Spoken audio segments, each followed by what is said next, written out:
Corona diantaranya adalah demam, batuk, gangguan pernafasan, sakit tenggorokan, letih, dan juga lesu.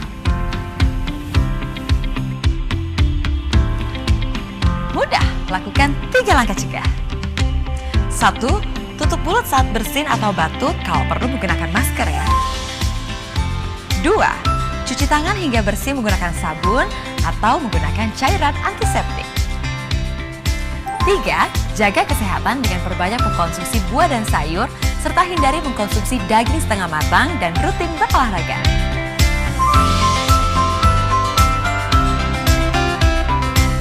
Benar, yuk lakukan 3 langkah cegah agar kita terhindar dari resiko terkena virus corona. Tutup, cuci, jaga.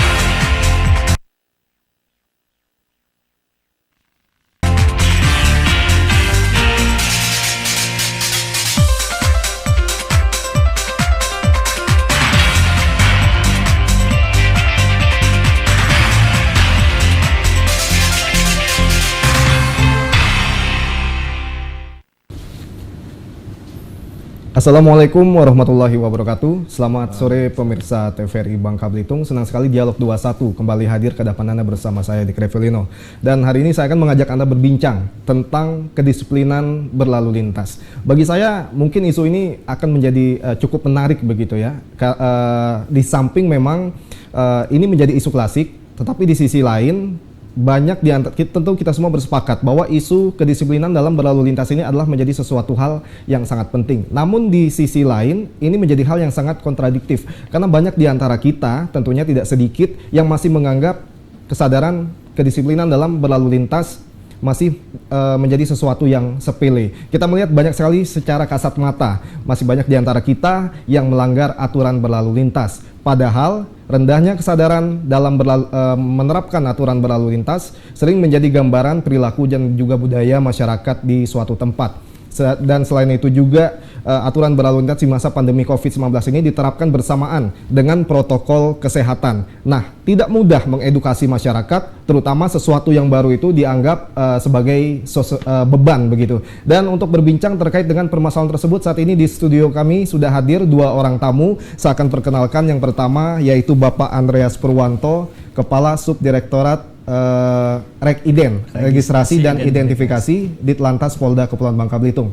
Pak Andreas, jajaran Ditlantas Polda Babel belakangan ini memang menjadi tren begitu Pak ya, karena sepak terjang Anda dan juga jajaran di dalam menertibkan knalpot brong. Iya, nanti kita akan perdalam terkait dengan masalah itu. Dan juga hadir di sini Sosiolog Universitas Bangka Belitung, Profesor Bustami Rahmat. Assalamualaikum Prof. Waalaikumsalam warahmatullahi. Sehat Prof ya? Alhamdulillah. Ya baik, terima kasih Prof sudah hadir di studio TVRI Bangka Belitung. Dan kita akan langsung saja, saudara. Saya pertama ke Pak Andreas dulu Pak. Di depan saya sudah katakan bahwa memang kecenderungan rendahnya kedisiplinan masyarakat dalam menerapkan aturan berlalu lintas ini masih sering kita temui secara kasat mata di daerah kita. Lalu Pak Andreas, sebagai bagian dari institusi penegak hukum melihatnya seperti apa secara umum gambaran tingkat kedisiplinan masyarakat kita dalam menerapkan aturan berlalu lintas di Bangka Belitung ini, Pak Andreas? Baik, terima kasih Mas atas pertanyaannya. Tentunya lalu lintas ini perlu kita ketahui bahwasanya lalu lintas adalah merupakan urat nadi kehidupan. Jadi segala aktivitas yang kita kerjakan setiap hari itu tidak terlepas dari jalan, Mas ya. Lalu lintas juga merupakan cermin budaya bangsa karena tingkat kedisiplinan masyarakat ini mencerminkan bagaimana masyarakat di suatu wilayah itu patuh dan tertib akan aturan. Tentunya ini muaranya juga ke arah tingkat modernisasi suatu bangsa. Nah, terkait kepatuhan ataupun ketertiban masyarakat, memang ini menjadi tugas kita bersama, karena pada prinsipnya proses untuk menjadi suatu budaya yang tertib berlalu lintas ini tentunya membutuhkan waktu yang cukup panjang. Tidak mungkin kita semudah membalik telapak tangan. Jadi suatu masyarakat itu harus tertib. Contohnya di Bangka Belitung ini dalam waktu yang relatif singkat. Tentunya untuk menjadi suatu budaya ini tentunya diperlukan kiat-kiat ataupun kegiatan-kegiatan yang mendorong agar masyarakat itu supaya patuh. Nah, salah satunya adalah supaya masyarakat itu menjadi terbiasa akan kepatuhan terhadap lalu lintas. Tentunya yang pertama harus dipaksa, Mas. Melalui aturan. Tentunya ini ada legalitas atau legitimasi terkait undang-undang peraturan berlalu lintas. Karena memang kita menyadari bahwasanya tingkat kesadaran dan kepatuhan masyarakat kita ini secara umum di Indonesia ini masih cukup rendah. Masih rendah. Maka oleh karena itu, untuk menjadi budaya tersebut yang pertama adalah harus dipaksa. Kemudian setelah dipaksa melalui kegiatan-kegiatan preventif, kegiatan-kegiatan represif, tentunya masyarakat ini akan menjadi bisa untuk melaksanakan aturan-aturan. Setelah bisa, diharapkan menjadi terbiasa, Mas. Tentunya ini juga tindakan kita harus continue, ya, harus sering dilakukan, sehingga pada suatu saat nanti tujuan kita untuk disiplin berlalu lintas ini menjadi budaya akan terwujud. Tentunya ada beberapa kiat-kiat ataupun upaya yang kita lakukan, baik itu secara preemptif ini melalui sosialisasi kita menyentuh masyarakat mulai dari usia dini, mulai masyarakat yang terorganisir ataupun masyarakat yang tidak terorganisir. Kalau dulu kita sekolah ini tidak ada pelajaran terkait lalu lintas. Kita terutama yang masih di kampung-kampung itu buta terhadap aturan berlalu lintas. Mungkin orang dari kampung dia ke kota atau ke Pangkal Pinang kadang tidak mengerti apa itu apil, rambu-rambu. Mereka istilahnya pengetahuan akan lalu lintas, aturan-aturan itu tidak mengerti. Makanya kita juga melakukan upaya-upaya pendidikan lalu lintas sejak usia dini. Melalui sosialisasi, melalui taman lalu lintas, kita mengedukasi anak-anak usia dini ini supaya sejak kecil mereka mengerti akan aturan berlalu lintas. Harapannya memang ya mungkin dalam generasi-generasi selanjutnya 10 tahun, 20 tahun ini akan bisa kita rasakan. Ya, Pak Andreas, ini saya takut lupa tadi. Bapak berarti poinnya dari pertanyaan saya pertama tadi adalah memang tingkat kesadaran masyarakat kita dalam berlalu lintas itu masih rendah. Itu, Pak, ya. Nah, pertanyaannya ini kan saya katakan di awal bahwa menjadi isu klasik, Pak. Artinya memang dari zaman dulu itu kita masih terus berkutat tentang bagaimana meningkatkan kedisiplinan masyarakat berlalu lintas ini. Mengapa sampai terjadi tingkat kesadaran itu masih rendah di zaman misalnya, ya katakanlah misalnya kemerdekaan kita sudah 75 tahun misalnya, Pak. Baik.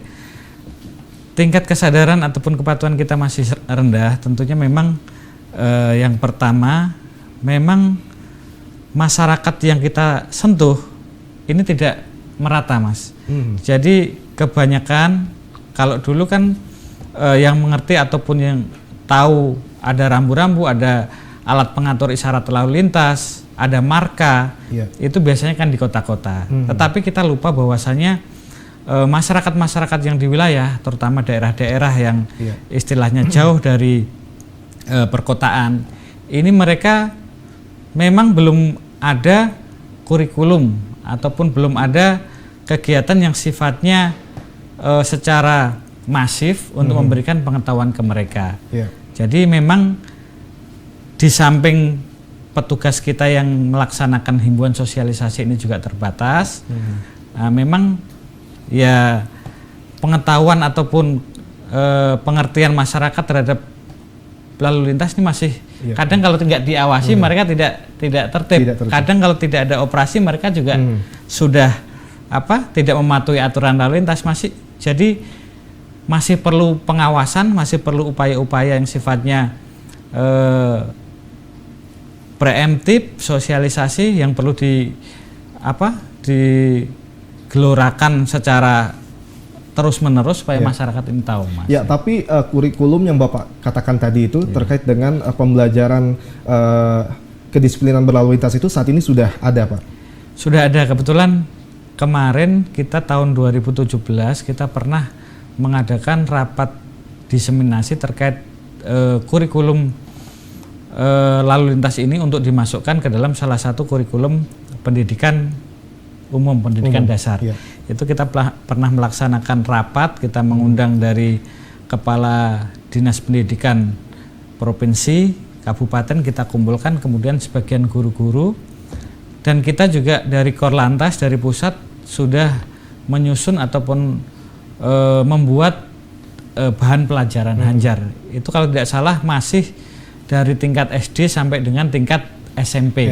Iya, itu dulu memang pernah kita laksanakan, itu mau dimasukkan ke dalam muatan lokal PPKN, akan tetapi sampai sekarang mungkin belum terrealisasi, Mas. Ya, paling tidak dengan sudah dimasukkannya ke kurikulum tadi, masyarakat di daerah terpencil itu juga masih bisa mendapatkan edukasi terkait lalu lintas begitu Pak ya harapannya. Dan di polsek-polsek di tiap daerah juga saya pikir sudah unit lantasnya pasti ada Pak ya. Ada. Nah itu juga mungkin bisa berperan. Baik, saya ingin ke Profesor. Di satu sisi tadi Pak Andreas mengatakan bahwa memang belum dilakukannya secara masif edukasi kepada masyarakat terkait dengan aturan berlalu lintas. Ini menjadi salah satu faktor Prof. Bahwa memang tingkat kesadaran masih rendah dikatakan sekarang ini. Nah kalau Prof melihat tentu masih banyak faktor lainnya. Apa saja Prof faktor-faktor yang memang mempengaruhi masyarakat kita ini untuk taat berlalu lintas, Prof Bustami? Ya, baik. Pertanyaan yang bagus sekali dan dimulai dengan yang bagus sekali. Nah, jadi ada dua kata kunci saya tangkap tadi. Satu adalah berlalu lintas. Yang kedua adalah disiplin. Dua itu. Dulu pada masa lalu, dikala kita belum tahu kata lalu lintas itu kata modern. Kata lama sebetulnya lalu lalang. Lalu lalang. Ya, itu bedanya. Kalau lalu lalang itu begini dia, lalu lalang sana ke sini lalu lalang ya. Setelah itu harus ada lintas. Ini lebih gawat lagi nih. Jadi sana ke sana, satu ke sini itu namanya lalu lintas. Tapi dulu tidak ada kata lalu lintas. Karena orang pada waktu tinggal di hutan, waktu masih pertama kali peradaban mulai, kita mulai dari situ ya, karena ini ada 2 episode sebetulnya, tapi terlalu panjang nanti saya cerita.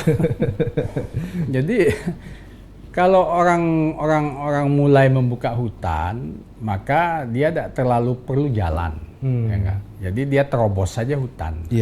Lama-lama terobosan hutan, karena dia harus mencari binatang, makanannya, atau dia pergi ke pinggir sungai untuk mencari makanan juga. Biasanya orang zaman dulu kan tinggal di pinggir sungai atau di pinggir laut ya. Karena sumber daya makan itu ada di 2 tempat itu. Nah, kalau dia pergi ke sana kan dia paling-paling kan bawa temannya satu atau bawa istrinya atau bawa anaknya satu. Jadi, belum ada orang yang lalang, dia baru lalu. Nanti tempat itu juga nanti dia pakai juga untuk lalang pulangnya. Dia juga yang pakai gitu. Tanpa alat transportasi juga. Ya, itulah namanya jalan setapak. Jalan setapak itu ukurannya bahu kita. Kalau bahu kita itu tersangkut ranting, rantingnya yang dia potong. Atau dia patahkan. Nah, cuma itu aja. Nah, jalannya pun lama-lama kena bekas dia lah jadi jalan. Tapi sebenarnya tidak ada jalan. Dia mau belok ke mana, mau belok ke kiri kanan terserah dia. Orangnya tidak banyak kok. Nah, lama-lama kan jalan itu kemudian menjadi lebih lebar karena orang membutuhkan tempat kawasan. Mengapa? Karena ada orang lalang. Jadi orang yang dari sana tadi lihat aja sehingga bahu itu bertambah lebar. Jadi tadi 1 bahu, 2 bahu ini sekarang 4 bahu. Mulailah jalan itu agak lebar sedikit. Nah kemudian ditemukan sepeda kereta angin, misalnya kalau kita lihat perjalanan kereta angin ditemukan itu kan sekitar di abad ke-19 akhir, ya sebelumnya belum ada. Mobil ditemukan di awal abad 20. 1910-an lah sampai ke 20 itu dimulai oleh Ford, Dodge segala macam buka mobil antik-antik kok mobilnya itu zaman dulu. mulai roda 4 kan, tapi roda 2 itu tidak membutuhkan banyak space. Tapi roda 4 membutuhkan banyak space. Dan disitulah mulai tercipta namanya lalu lintas. Nah, mulailah orang kena lintas ini memerlukan aturan. Ya enggak, sebenarnya mereka bisa ngatur diri sendiri. Persoalannya adalah, pertanyaannya seperti kata Pak Andreas tadi, kapankah pertanyaan kita kan secara peradaban orang memerlukan disiplin itu? Gitu. Kan dulu kan tidak perlu disiplin, orang dia bisa ngatur sendiri kok. Yeah. Bisa ngatur sendiri. Kalau misalnya supaya tidak tabrak, gimana caranya supaya kita jangan terobos jalan tuh, ya enggak? Tetapi semakin banyak kendaraan, semakin ruwet kan? Sebenarnya begitu, ruwet. Tapi orang sebenarnya bisa. Kalau menurut kajian saya, ada kajian peradaban, proses peradaban itu kan kalau dia tidak terputus, dia akan mencapai titik peradabannya itu secara bersambung gitu. Jadi secara bersambung, jadi eskalatif. Tapi negara kita ini penting. Negara kita ini, bangsa kita ini banyak kali menemui titik-titik peradaban mati, yang saya sebut sebagai dead dot itu titik mati. Yeah. Jadi titik mati kita itu adalah seringkali misalnya sudah bagus, tiba-tiba terjadilah pemberontakan. Tiba-tiba datanglah jajahan Belanda itu, ya kan? Tiba-tiba setelah Belanda datanglah Jepang. Setelah Jepang datang lagi sekutu. Itu titik mati sebetulnya. Di negara-negara yang saya pelajari yang titik matinya tidak banyak, peradabannya berjalan dengan bagus. Yang tidak terputus. Tadi itu yang dari hidup di hutan tadi pelan-pelan menjadi desa, menjadi dusun, menjadi desa, menjadi kota, itu nggak keputus-keputus gitu. Sehingga yang seperti disinggung oleh Pak disiplin tadi, disiplin itu tertata dan terbangun dengan suatu proses yang mulus. Nah, kalau kita katakan mulus, smooth ya, gitu ya. Nah, kalau kita ini enggak kan, udah bagus-bagus, tiba-tiba kita rombak lagi. Iya, iya. Bagus-bagus, kemudian terjadi pemberontakan itu. Bagus-bagus, terjadi macam-macam. Ini yang tidak boleh sebetulnya tuh. Kalau kita lihat misalnya contoh Singapura, Malaysia misalnya, mereka dijajah oleh Inggris, ya. Kita dijajah Belanda. Orang mengatakan, oh Prof, karena dijajah Belanda lah kita jelek gitu. Bukan masalah siapa menjajahnya. Masalahnya kita melawan penjajah tuh enggak gitu. Dengan Inggris, ya, Malaysia, Singapura itu mereka berdiri menghadapi tiang bendera. Mereka menyanyikan national anthem mereka, dua-duanya. Mereka kasih hormat pada bendera, mereka salam-salaman, mereka peluk-pelukan, dan next year mereka ketemu lagi, main cricket, main segala macam, golf, apa segala macam. Di kita, kita dengan Belanda kan enggak. Baik, Prof. Berarti bisa saya simpulkan misalnya dari pernyataan Prof tadi ya. Artinya adalah bahwa proses peradaban yang tidak mulus tadi bisa dikatakan bahwa memang ada kebijakan kita ini terkadang yang sering berubah-ubah begitu, Prof, ya, tanpa terjadi secara simultan ya, begitu, Prof. Ya itu sebenarnya penyakit ya. Penyakit yang dulu memang kena kita dengan Belanda itulah.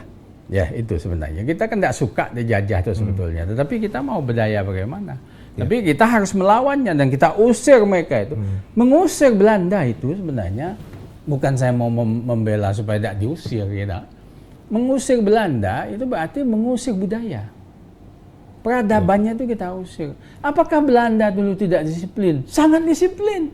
Oh, coba tanya kakek-kakek kita dulu, ya. Hoverdomseh itu kalau ada apa-apa finish kamu. Iya. Gitu. Ya, baik Prof, kita harus jeda dulu. Kita akan kembali lagi. Ceritanya. Siap. Dan saudara, kita akan kembali lagi usai jeda pariwara. Tetaplah bersama kami di Dialog 21.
Digitalisasi merupakan keniscayaan yang harus diikuti oleh seluruh bangsa di dunia, termasuk tak terkecuali Bangka Belitung.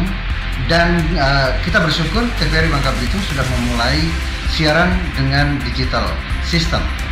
Untuk tahap pertama, TVRI Bangka Belitung menyiarkan siaran melalui 4 kanal untuk pemancar di Gunung Muntai, Bangka Selatan. Kanal 1 Full HD, siaran nasional, lalu budaya, dan TVRI Bangka Belitung sendiri. Oleh karena itu, mari sama-sama kita sukseskan era digital dimulai dari Bangka Belitung.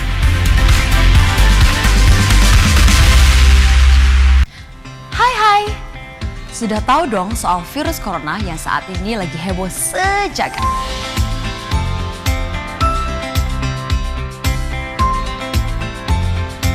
Virus corona atau yang dikenal juga dengan novel coronavirus adalah virus baru penyebab penyakit saluran pernafasan.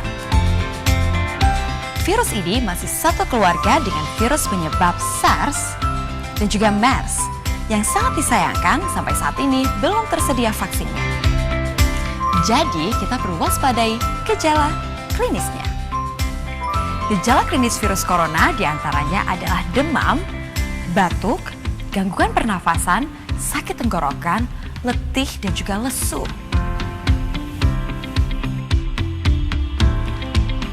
Mudah, lakukan 3 langkah cegah. 1. Tutup mulut saat bersin atau batuk, kalau perlu menggunakan masker ya. 2. Cuci tangan hingga bersih menggunakan sabun atau menggunakan cairan antiseptik. 3. Jaga kesehatan dengan perbanyak mengkonsumsi buah dan sayur, serta hindari mengkonsumsi daging setengah matang dan rutin berolahraga.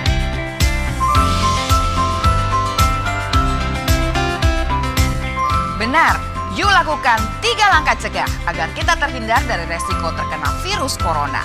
Tutup, cuci, jaga.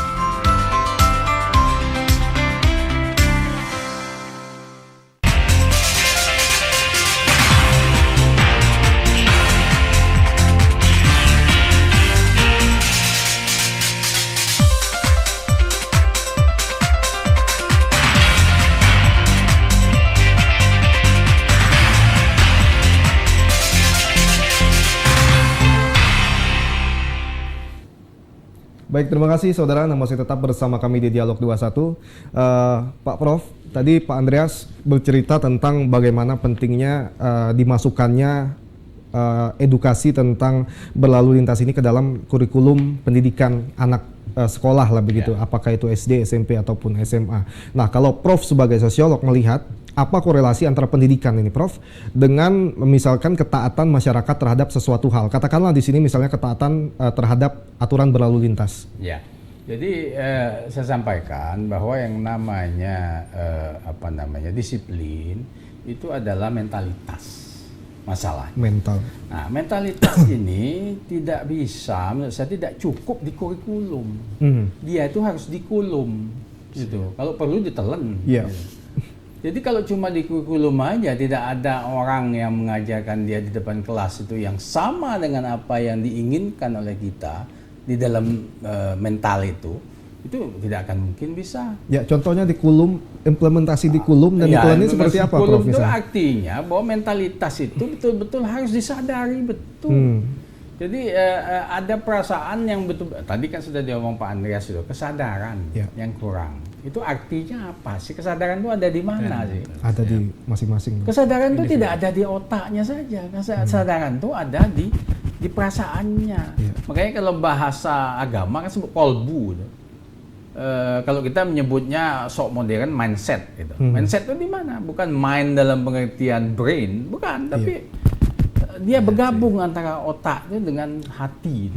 Nah, di sini itu yang kita kekurangan sekali kita. Jadi untuk di tingkat Asia saja kita itu terpuruk dalam mentalitas. Kemarin saya ikut webinar, kebetulan beberapa profesor ikut dalamnya. Saya tertarik memang karena ada data yang mengatakan ASN kita, termasuk kepolisian, termasuk segala macam, itu tingkat efektivitasnya tuh cuma 53%.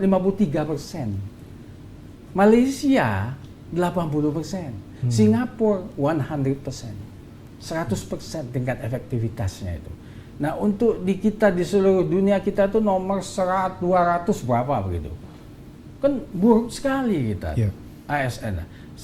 Apa salah satu sebabnya itu menurut Profesor Kebijakan Publik Sofyan Effendi itu adalah karena masalah mentalitas disiplinnya. Nah ini yang harus kita anukan, belum lagi implementasi kebijakan publik ya. Tapi pada orangnya saja sudah dapat nilai 53 ke 57. Itu berarti kalau di rapat masih merah itu, belum hijau itu belum. Iya, Prof, dalam misalkan dalam semua aspek kehidupan lah, bisa dikatakan bahwa mentalitas ini adalah masalah hulu berarti Prof ya? Iyalah, jadi artinya kalau kita bersaing dengan orang asing, kebetulan saya sekolah dari mana-mana dan di kelas saya itu banyak orang bule, orang India, orang apa, kita tidak kalah. Terus terang aja, sorry ya, tidak kalah kita. Tetapi soal mentalitas, jadi tepat waktu, ya itu. Nah kita ini kadang-kadang mentalitas kita juga, kadang-kadang kalau di kelas itu kita masuk kelas, orang Indonesia ini umumnya teman-teman kita itu carinya tuh di belakang. Jadi ujuk-ujuk cari belakang yang kosong apa. Tapi orang-orang yang berperadaban tinggi, dia duduk depan karena itu paling manfaat. Karena kalau dia bertatap mata dengan dosennya, di situ dia mendapat lebih banyak manfaat daripada dia duduk di belakang. Itu saja udah masalah mentalitas. Dia takut ditanya, dia takut apa, itu kan masalah mental. Itu. Jadi kita kekurangannya di situ. Nah, yang ketiga tuh moralitas. Kalau moralitas tuh kita susah ngomong lah, antara mana lah. Kalau saya bahasa Jawanya Pak Po lah ya. Sana dengan sini, sana lebih terbuka, kita lebih tertutup barangkali. Karena itu masalah etik ya. Tetapi kalau mentalitas itu kita terburuk. Tapi kalau di segi intelektualitas, Revo, kita tidak kalah, Revo. Apalagi Bangka Belitung ini ikannya banyak itu. Jadi sudahlah di belakangnya kelkak, di depannya laut. Lengkap. Itu. Baik, saya ingin ke Pak Andreas. Tadi Prof sudah mengutarakan beberapa faktor yang memang bisa dikatakan sebagai penyebab masyarakat kita yang memang masih rendah dalam berdisiplin lalu lintas. Salah satunya adalah mentalitas tadi yang utama itu. Memang ini menjadi hulu dari permasalahan termasuk masalah lalu lintas ini. Lalu apa upaya yang dilakukan oleh jajaran kepolisian khususnya di Direktorat Lalu Lintas untuk dapat melakukan ataupun menerapkan agar masyarakat kita ini bisa tertib berlalu lintas? Upaya-upaya apakah itu upaya preventif dan sampai kepada penindakan tadi, Pak Andreas? Baik, makasih Mas Evo. Tentunya Direktorat Lalu Lintas sebagai fungsi yang dikedepankan dalam hal kepatuhan berlalu lintas khususnya di masyarakat Bangka Belitung, kita banyak sekali kegiatan-kegiatan, mulai dari kegiatan yang sifatnya tadi Mas Evo sampaikan kan, mulai kegiatan yang sifatnya preemptif, kemudian preventif, represif, dan kegiatan-kegiatan inovasi lainnya yang mengikuti perkembangan zaman, mungkin terkait dengan hal-hal yang berbau digital. Kegiatan preemptif kita lebih menitik beratkan pada sosialisasi tentunya. Sosialisasi ini tidak kita titik beratkan pada satu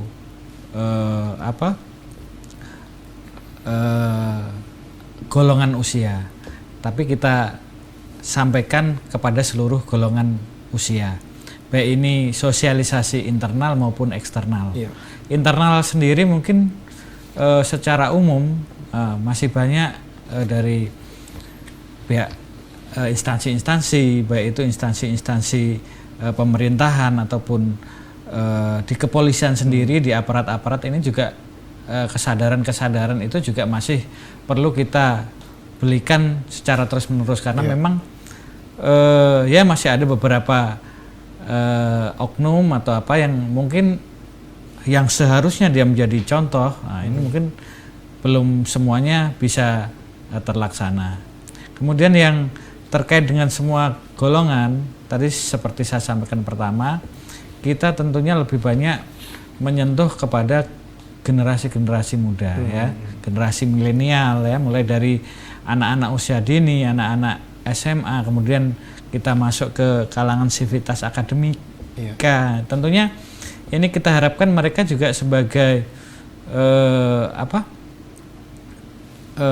sebagai ujung tombak dalam hal tertib berlalu lintas. Ini kita laksanakan tentunya secara kontinu. Selain itu juga kita berikan sosialisasi dengan menyentuh masyarakat yang terorganisir maupun tidak terorganisir. Contohnya masyarakat yang terorganisir ini contohnya klub-klub ataupun komunitas, kemudian kelompok-kelompok pengemudi dan yang lain-lain. Sedangkan untuk masyarakat yang tidak terorganisir, kita juga sering melaksanakan sosialisasi ke masyarakat umum.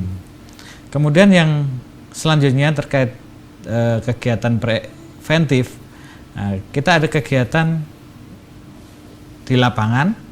Nah, ini tentunya lebih cenderung ke arah patroli, penjagaan, pengawalan. Nah, diharapkan dengan kita sering ada di jalan, kita sering mengawasi ataupun mengontrol masyarakat, baik itu yang ada di jalan ataupun kegiatan-kegiatan masyarakat lainnya, diharapkan masyarakat juga ada efek dia. Jadi kan sering Pak Polisi jalan, sering memberikan teguran, sering memberikan masukan apabila ada yang tidak sesuai dengan di jalan. Ini diharapkan juga bisa meningkatkan kesadaran atau kepatuhan. Kemudian yang tidak kalah penting sebenarnya kan selanjutnya adalah terkait kegiatan represif. Represif ini kita dalam beberapa waktu dalam 1 tahun kita melaksanakan kegiatan-kegiatan operasi yang ada mengedepankan tindakan represif. Apabila suatu wilayah, Mas, kalau misalnya kita kan dalam mengadakan kegiatan-kegiatan sifatnya operasi atau apa, itu biasanya kita evaluasi daerah-daerah mana yang rawan kecelakaan, rawan pelanggaran. Nah, di situ selain pembinaan sosialisasi, kita juga lakukan upaya represif supaya tingkat pelanggaran, tingkat kecelakaan yang ada di daerah namanya di daerah trouble spot ataupun di daerah black spot itu bisa terpecahkan ataupun solusinya paling tidak bisa menekan angka pelanggaran ataupun kecelakaan di situ. Nah, kemudian terkait dengan inovasi yang sekarang mungkin kita kan lagi zaman 4.0 kan. Itu tentunya kita dalam memberikan informasi kita ada menciptakan ataupun membuat aplikasi-aplikasi yang bisa mudah diakses oleh masyarakat. Kemudian kita juga memberikan edukasi ini melalui pembuatan video, Mas. Apalagi ini kan zaman lagi COVID ini kita jarang bersentuhan langsung kepada masyarakat. Jadi kita di direktorat ini kita juga memberikan edukasi dengan membuat video. Kita di Lantas membuat PLB Seperadik, Prof. Itu ya isinya kita tentang pelanggaran lalu lintas, bahayanya, supaya masyarakat lebih masuk. Karena kalau kadang kita memberikan ceramah sosialisasi kadang tidak masuk, tetapi kalau lihat video dengan diselipi pesan-pesan lalu lintas dengan bahayanya, dengan dampaknya, ini diharapkan masyarakat lebih masuk, apalagi kalau disertai dengan hal-hal yang mungkin lucu ya. Nah, ini telah kita laksanakan dan kita berharap ya memang melalui semua upaya ataupun langkah-langkah tersebut, melalui sosialisasi secara langsung, penindakan, kemudian juga melalui pemberian informasi melalui media sosial, media cetak, kemudian seperti sekarang media elektronik, kami rasa harapan kami supaya masyarakat lebih bisa inilah. Baik, saya ingin ke Prof. Bustami.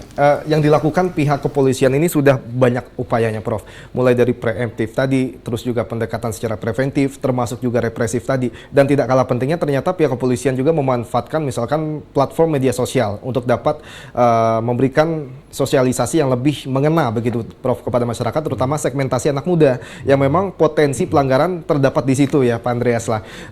Lalu apakah Prof melihat cara-cara ini efektif untuk dapat meningkatkan kesadaran masyarakat di dalam disiplin berlalu lintas ini, Prof? Iya. Jadi saya cuma satu kata mengatakan apa boleh buat, karena memang situasi kondisinya seperti itu. Iya. Jadi yang namanya tadi disebut-sebut kan preemptif, preventif, proaktif, represif. Itu kan tingkat-tingkat di mana yang sebenarnya itu di negara-negara bangsa yang sudah peradabannya maju, yang namanya represif itu sangat kurang. Sangat kurang, iya. Di kita itu barangkali represifnya yang banyak. Diutamakan. Dengar tuh kita ini repotnya. Misalnya saya kasih contoh, kalau kita nyebrang jalan, misalnya negara yang peradaban lalu lintasnya udah tinggi. Peradaban lalu lintas itu kan sebenarnya satu dari antara mentalitas atau perilaku orang, dari perilaku sedikit demikian banyak yang ditangani polisi, ya kan gitu ya nggak itu. Nah polisi di Indonesia itu super sibuk ya. Iya, penambahan personil, penambahan apa kok tidak undisiplin. Mengapa? Karena misalnya orang di jalan raya, kalau kita di negara-negara yang sudah memang berperadaban tinggi, tidak ada polisi, saya tidak melihat polisi. Saya kalau di Eropa saya tidak melihat polisi di jalan raya. Kalau ada orang menyeberang salah, yang marah sama-sama kita. Iya. Jadi kita ngelongok buka kaca gitu, kamu tidak ngerti, dimarahi oleh teman sendiri. Polisi tidak ada satupun. Ya, polisi itu jika ada yang memang sudah titik merah lah. Misal katakan ada penangkapan narkoba, ada masalah apa, baru dia ngeluarkan anjingnya, ngeluarkan apa ya kan? Ya, itu. Jadi lain social unrest, demo yang besar-besaran, membakar apa, polisi baru keluar deh. Iya. Tapi kalau yang seperti tadi tidak perlu represi kita. Tidak perlu itu. Sifatnya pelanggaran, Prof. Dan preventif itu juga mereka, karena preventif itu preventif,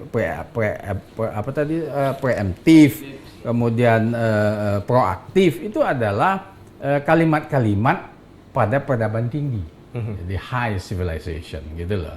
Tapi represif itulah kalimat di negara-negara, di bangsa-bangsa yang dengan peradaban yang masih rendah. Yeah. Itu harus kita ingat loh. Semakin banyak represifnya, semakin nanti nilai kita rendah itu. Yeah.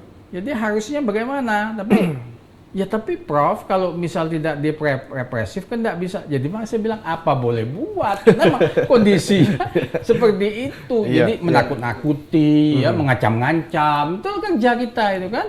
Termasuk juga kami dosen-dosen kan ngancam mahasiswa.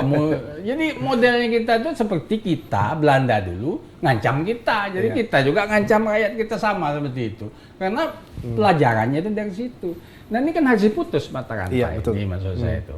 Kalau diputus mata rantainya, maka ayolah kita bersama-sama menggali mulai dari mana? Dari TK sampai perguruan tinggi. Karena saya di perguruan tinggi, ya saya tidak bisa dari TK, ya saya buatlah di perguruan tinggi sendiri gitu. Pokoknya masuk ke perguruan tinggi walaupun susah-susah kita buat ini. Jadi kita semua disiplin itu harus ada afirmasi. Semua orang harus dikatain itu tiap hari. Kalau menurut psikolog itu mungkin dia mau begitu. Jangan merokok dalam kelas, jangan merokok. Tempel, jangan merokok dalam kelas, jangan merokok dalam kelas. Buang sampah tidak sembarangan, ambil pungut sampah dimasukkan ke kantongmu, tulis di tiap-tiap sudut. Itu afirmasi namanya. Harus ada itu. Iya. Nah, jadi itu yang sebut dengan tadi itu kita melakukan bukan supresi itu, melakukan preemptif tadi ya, melakukan preventive approach gitu. Nah, itu harus kita lakukan. Dan itu sejak dari TK pelajarannya. Bukan tiba-tiba ujuk-ujuk jadi polisi, ya. Pelajaran di kelas kepolisian baru kita bedah. Dari TK dia sudah sadar, ya. Tidak perlu lagi diomong, kamu ini gimana? Ya. Jadi ya sangat tidak beradab juga kita kalau menempeleng orang, ya kan, kan gitu. Baik, Pak Andreas, tadi Prof mengatakan bahwa memang ternyata tindakan-tindakan yang berupa represif itu tadi memang harus dikurangi. Dalam artian itu terjadi secara alami, Prof. Ya, artinya memang ketika represif itu masih banyak dilakukan, artinya memang peradaban kita masih rendah dan belum tingkat kesadarannya belum tinggi. Nah, kalau dari institusi penegak hukum melihatnya seberapa perlu penerapan sanksi kepada para pelanggar lalu lintas ini, Pak Andreas? Baik, terima kasih. Seperti yang Prof sampaikan tadi, kalau memang dibandingkan dengan luar negeri, memang kalau di Jepang, di Singapura kita tidak atau jarang sekali lah melihat polisi memang di jalan karena apa? Karena memang kesadaran kepatuhan mereka ini sudah ada, sudah tertanam. Tetapi kalau di tempat kita, terutama di Indonesia lah, kita secara global kita memantau ataupun mengamati bahwasanya memang ya apa? Budaya masyarakat kita memang masih perlu dipaksa kalau menurut saya, Prof. Ya. Karena masih perlu dipaksa karena apa? Karena ya itu tadi, karena pertama mentalnya, secara mentalitas, kesadaran atau kepatuhan menjadikan lalu lintas ataupun keselamatan berlalu lintas ini sebagai kebutuhan itu masih minim. Kemudian juga masyarakat saya rasa juga dalam era teknologi ataupun era globalisasi sekarang di mana kendaraan-kendaraan yang sudah cukup banyak alat transportasi ya Prof ya, mungkin mereka secara teknis dalam mengendarai kita mengesampingkan aturan-aturan lah ya, rambu-rambu. Mereka mungkin kayak anak-anak kecil. Nah, sekarang sudah diberikan orang tuanya kendaraan supaya bisa dikemudikan di jalan. Padahal secara psikologis, secara aturan itu belum boleh karena mentalnya kan tidak siap. Makanya pelanggaran-pelanggaran yang memang fatal, contohnya seperti kalau kita di Ditlantas ini sudah mengelompokkan ataupun kita membuat kegiatan prioritas penindakan pelanggaran itu terhadap memang pelanggaran-pelanggaran yang potensial terhadap kecelakaan, yang mengakibatkan kecelakaan. Contohnya Mas, yang menerobos lampu merah, kemudian yang melawan arus, kemudian yang kebut-kebutan, terus yang membahayakan orang lain lah, bukan dirinya sendiri. Ini memang menjadi prioritas penindakan pelanggaran. Tapi kalau hanya sebatas itu mungkin masih bisa diperingatkan, kan? Mungkin lupa mengeklik helm, kemudian yang istilahnya tidak membahayakan orang lain atau melanggar rambu-rambu ataupun lupa membawa surat-surat, ini masih kita berikan toleransi, Prof. Gitu kan. Masih kita ingatkan, masih kita himbau supaya dilengkapi, supaya kesiapan baik secara personal ataupun baik secara di jalan itu supaya dipatuhi. Tapi kalau yang pelanggaran-pelanggaran tadi seperti overdimensi, overload, kadang malah ada kendaraan barang untuk memuat orang-orang yang tentunya itu sangat membahayakan, ya kan, membahayakan jiwa, baik itu jiwa pengemudi ataupun orang lain. Ini terus terang kami laksanakan tindakan karena kami tidak mau pelanggaran yang potensial kecelakaan itu terjadi. Karena selain akan berdampak terhadap dirinya sendiri juga orang lain betul, juga merasakan. Nah ini di masa adaptasi kebiasaan baru ini, kepolisian terutama Direktorat Lalu Lintas ataupun Satuan Lalu Lintas ini memiliki tugas baru. Ini juga menerapkan disiplin masyarakat di dalam menerapkan protokol kesehatan. Ini Pak Polisi. Lalu apakah Pak Andreas melihatnya ini membebani masyarakat atau tidak dengan aturan-aturan baru di masa adaptasi kebiasaan baru ini, Pak Andreas? Baik, tentunya pada masa pandemi COVID ini tentunya kita juga secara sosial kita juga memperhatikan kondisi daripada masyarakat itu sendiri ya. Mulai COVID ini kalau tidak salah itu akhir Februari kita tentunya memiliki upaya-upaya yang tentunya tidak memberatkan masyarakat, di mana masyarakat dalam masa pandemi ini kan secara ekonomi, secara kegiatan kan banyak yang tidak bisa berjalan dengan semestinya ya. Nah, tentunya dalam masa pandemi, kalau tidak salah 2 bulan awal itu kita terus menerus secara gencar ini melaksanakan sosialisasi, terutama terkait dengan protokol kesehatan. Masyarakat yang menggunakan kendaraan, baik itu pengemudi atau pengendara, kita terus menerus ingatkan, kita bagikan masker, kita suruh pakai masker, kemudian memakai kelengkapan. Nah ini sebagai upaya supaya tingkat penularan ataupun penyebaran ini tidak berlangsung secara signifikan. Kemudian pada masa COVID kemarin selama 2 bulan kita juga tidak ada melakukan tindakan represi, Bob. Jadi kita mengedepankan teguran-teguran saja, teguran-teguran, mengingatkan terus, karena memang ya harus dilaksanakan secara kontinu karena ini kan pandemi nasional bahkan global ini kan. Kemudian di sisi lainnya yang berkaitan dengan pelayanan dari lalu lintas ini, kami juga memberikan dispensasi ataupun toleransi terhadap masyarakat yang dalam pengurusan SIM ataupun pengurusan pajak. Ya mungkin pada masa pandemi itu mereka jarang keluar, mereka diharuskan di rumah saja. Kita berikan toleransi dalam pengurusan SIM. Kita kasih jangka waktu yang panjang sehingga pada saat SIM-nya mati ataupun pajaknya mati, ini ada waktu toleransi untuk mengurus. Itu salah satu bentuknya. Baik, Prof. Ini kita menegakkan aturan berlalu lintas saja membutuhkan waktu yang cukup lama ini, Prof. Kesadarannya masih sulit kita bangun. Ini protokol kesehatan yang sudah sangat wajib dan harus kita terapkan. Ini seperti apa, Prof, melihatnya? Iya, makanya itulah episode kedua ini kan. Jadi episode pertama aja sepanjang itu. Jadi sekarang ada episode kedua. Padahal pada episode pertama kita masih terbata-bata, kan? Kita sepakati itu dengan Pak Andreas itu seperti itu kan. Beliau orang lapangan, jadi tahu betul kan. Nah, tapi episode kedua ini datanglah COVID. Bagaimana kita dalam keadaan berlalu lintas biasa saja kita tidak disiplin atau kurang disiplin, apalagi dalam masa COVID. Bagaimana kamu misalnya berludah sepanjang jalan misalkan, nggak boleh seperti itu, karena itu berbahaya dan macam-macam lah.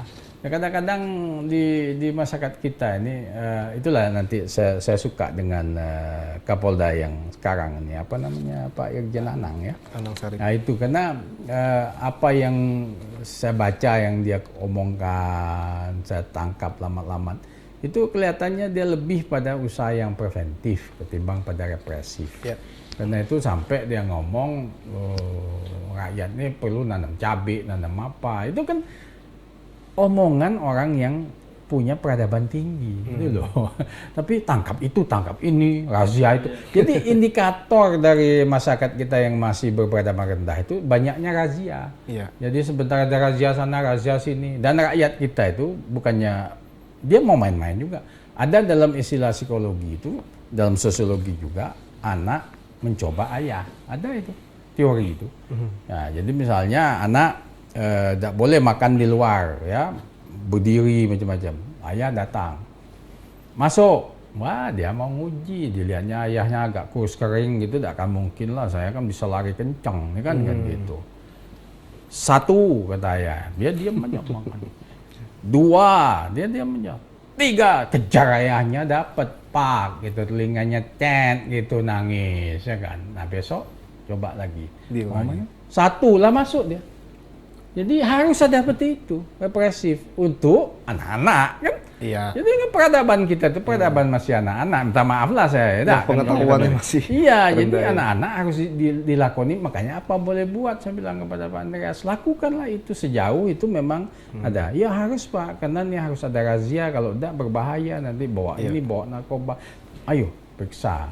Tapi di negara-negara yang sudah lebih maju tidak perlu lagi itu kan, karena peradabannya sudah cukup tinggi. Baik, kita sudah sampai di ujung perbincangan kita. Saya ingin minta closing statement dari Anda berdua terkait dengan kesadaran dan disiplin berlalu lintas. Saya mulai dari Prof. Bustami. Ya, dari saya ingat aja lah ya. Saya tuh punya 4 I ya.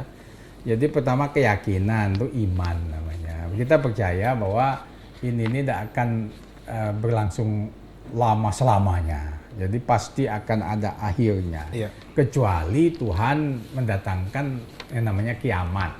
Ya, dia kan belum, ya dah, kita percayalah belum. Jadi ini adalah kalau dalam teori sosiologi disebut state of equilibrium. Bagaimana caranya supaya rakyat ini kemudian mencapai titik keseimbangan barunya. Dalam ilmu fisika disebut sebagai purifikasi, repurification.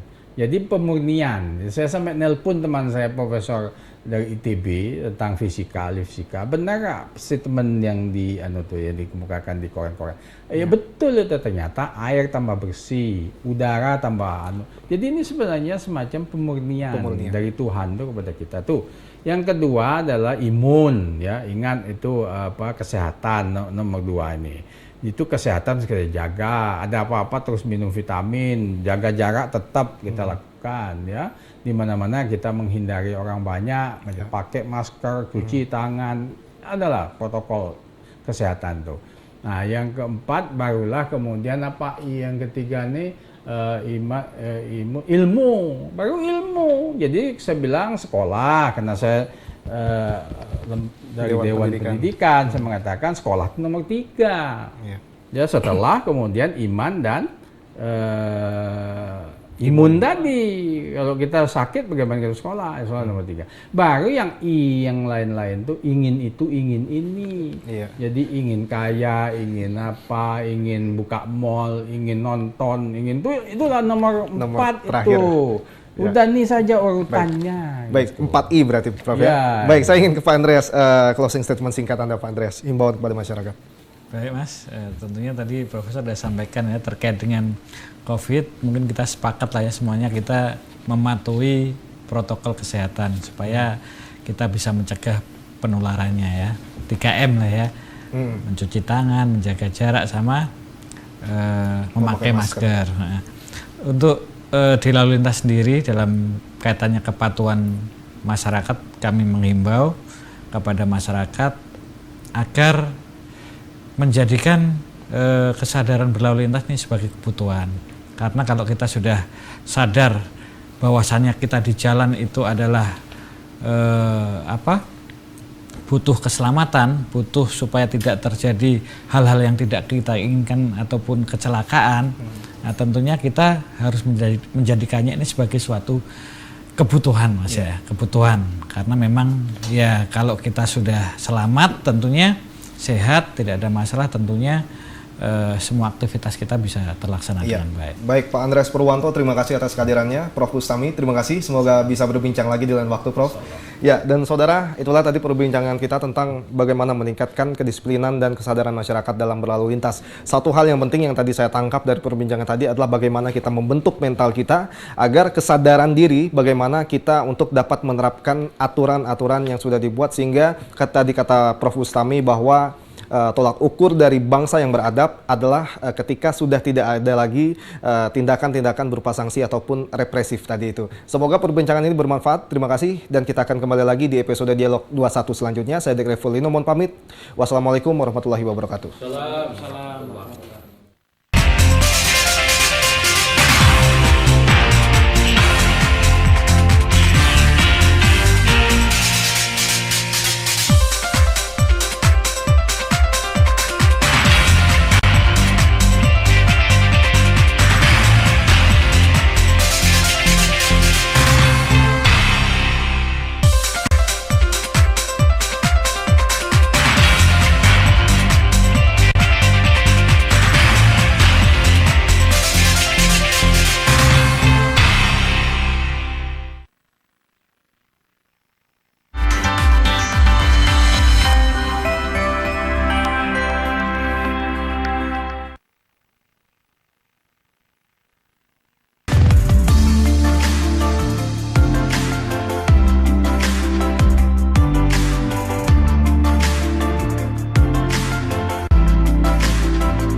Hingga saat ini, vaksin COVID-19 belum ditemukan, namun bisa dicegah dengan imunitas tubuh yang baik. Menular melalui droplet atau percik liur, memiliki gejala berupa demam, batuk, dan sesak nafas. Cuci tangan pakai sabun di air mengalir secara berkala. Jangan sentuh muka sebelum cuci tangan. Gunakan masker jika sedang sakit. Tetap tenang dan jaga kesehatan agar terhindar dari COVID-19. Dipersembahkan oleh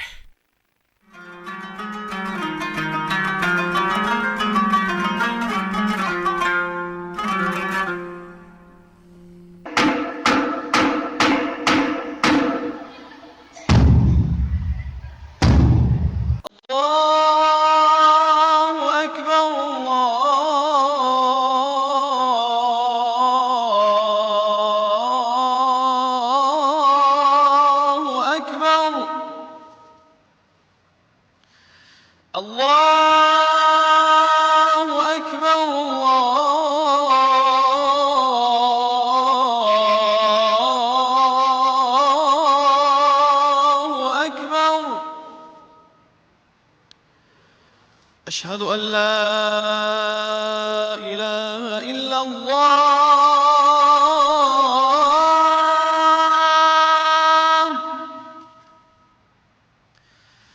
أشهد أن لا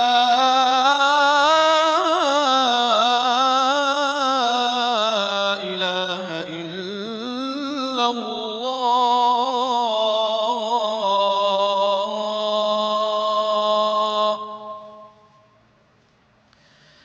أشهد أن محمدًا رسول الله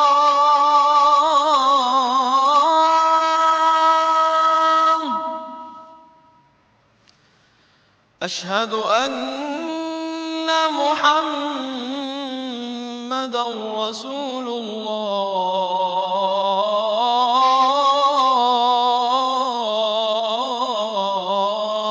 الله حي على الصلاة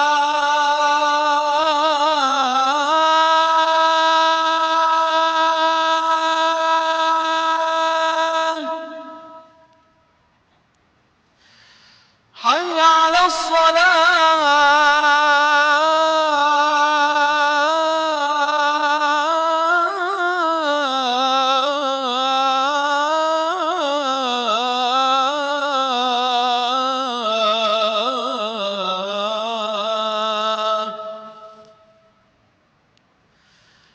حي على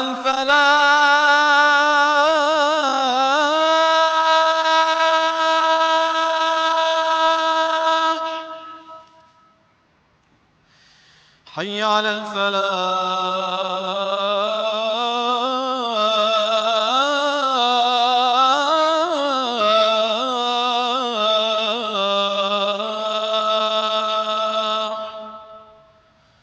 الله أكبر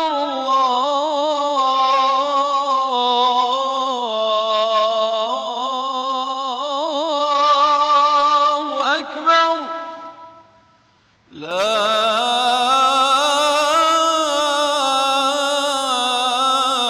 إله إلا الله